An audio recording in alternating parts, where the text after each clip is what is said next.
All right, welcome back in. David McKinney here, and joining me is Eric Viper Pozun, who makes his pro debut against Robert Varricchio at Ring of Combat 74 on October 22nd. That'll be in Atlantic City. So, Eric, first off, man, thanks for joining me. How's it going? Feeling good. Thanks for having me on. Yeah, so you got your pro debut later on this week, but I know your last fight was actually in November of 2020, and you had said after the fight when we talked, and you said you wanted to stay pretty busy, and now we're here almost a year later.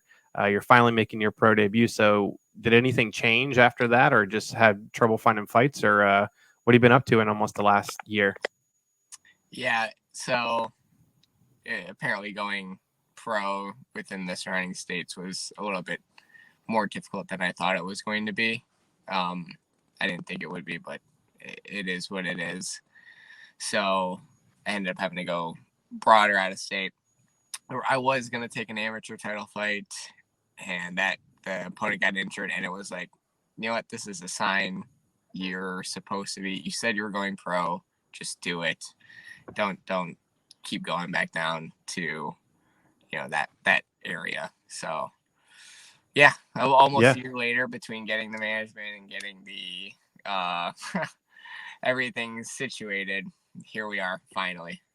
Yeah, so I mean, definitely makes sense. I mean, you want to when you're ready to go pro. I think it's you have that mindset. But that last fight was a decision win over Colin Caprini at 247 FC, and I actually called that fight. Kind of the amazing thing is that was the first fight that you didn't finish your opponent, but in my opinion, that was your best performance to date. Did you feel kind of the same way that you put together 3 rounds of a really impressive performance, and that's what showed you that you were ready to go pro? Oh, absolutely. It was 3 rounds. It was um, against a really very skilled opponent that was, I mean, he's probably like a fight away from going pro himself. So it was like we're right there, and you showcased a lot more of your game. You felt great the whole time. And it was by far the most comfortable I've felt going into a fight. Usually I'm freaking out in the back and everything, but this time it was more of an awareness of what you're about to do and go in there and just do it. And yeah, so that fight really kind of set the tone for my mindset for moving into this. Yeah. So let's talk about your gym. You're still training at Revolution Fight and Fitness, right? Yeah. Yeah. So I mean, it's a gym that you guys have been around for a little while now, but your gym is really starting to make a name for itself. You've got Tim Stafford and George Comer there, but you guys, it seems like, have a ton of fighters. You got you getting ready to go pro. You had Logan Urban, who was on Contender Series, Nikolai Gianti, who has been staying pretty active, and then guys like Alonzo Turner that are making waves in the amateur ranks.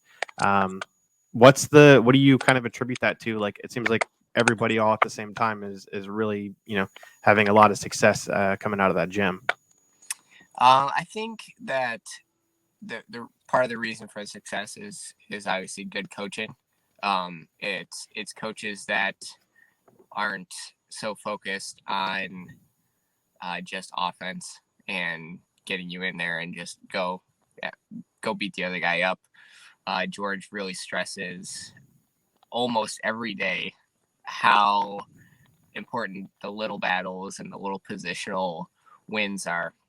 And it takes a while to get there, but I think now that you're seeing everybody start to win, it's because they've been doing it for about a year, and it's just like ingrained in them about winning those small positional battles, standing and on the ground, because it's everywhere.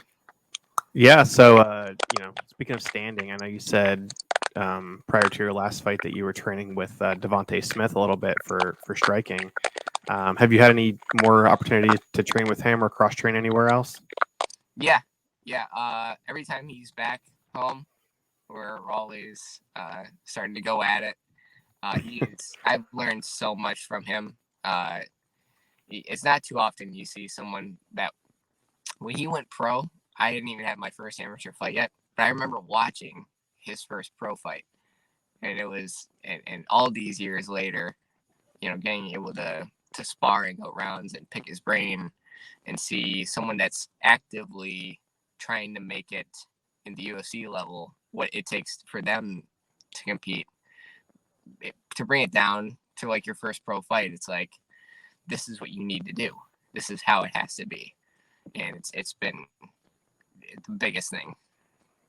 Yeah, he was really dominating guys, especially early on in his career. I think he had like 4 straight knockouts, all in like impressive fashion that were all like highlight reels. But he's definitely been one of those guys that has really, been from Ohio and been successful. And he's kind of a similar guy to you in that you come from a wrestling heavy state, but you actually really excel, I think, more in striking.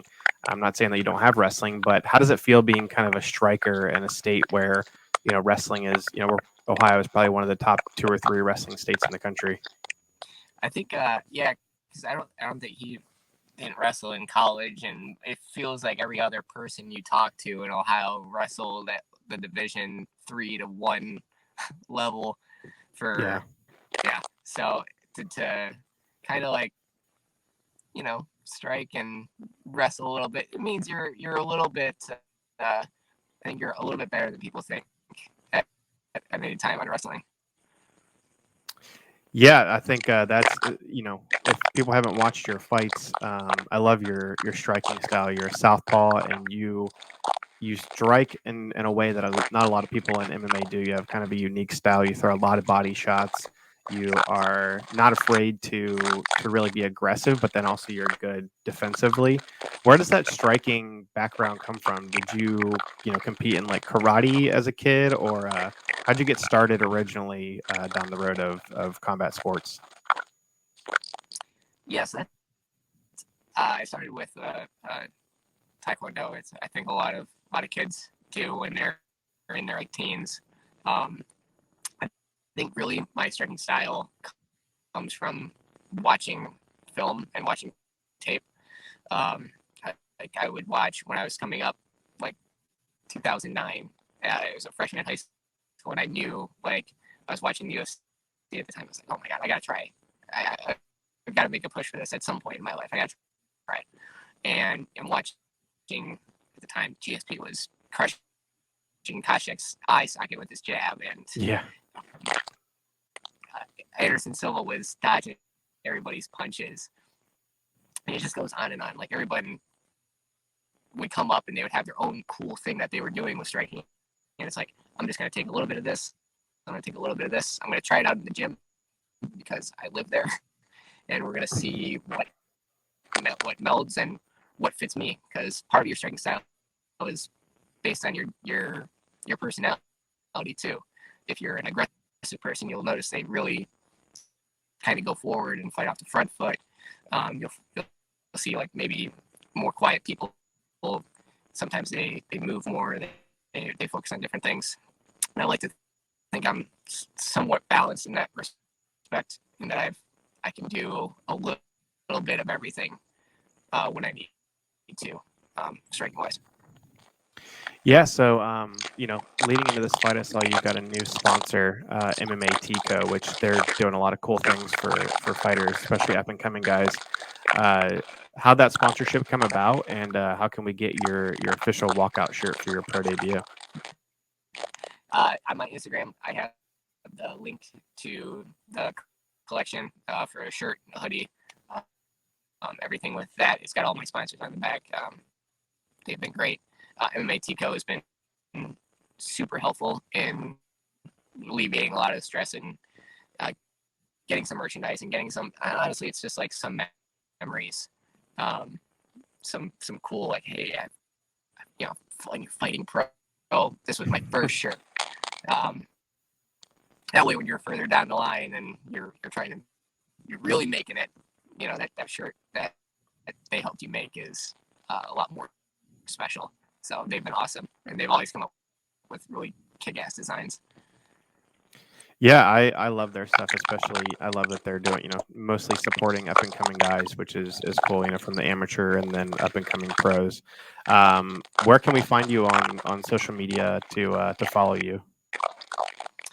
Yeah, I'm all Pozun MMA across the board. Facebook, Instagram, Twitter. If you want my more funny side, I guess some Twitter. Follow me on Twitter. If you want my more serious side, it's on Instagram. And last but not least, I know you're a beer guy. So after the fight, what's the first beer that you're gonna drink after the fight? That's a tough one. See, I am so behind in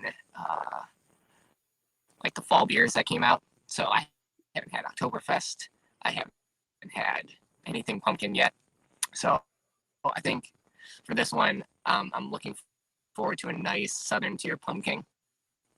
Okay. It's the king of king of pumpkin.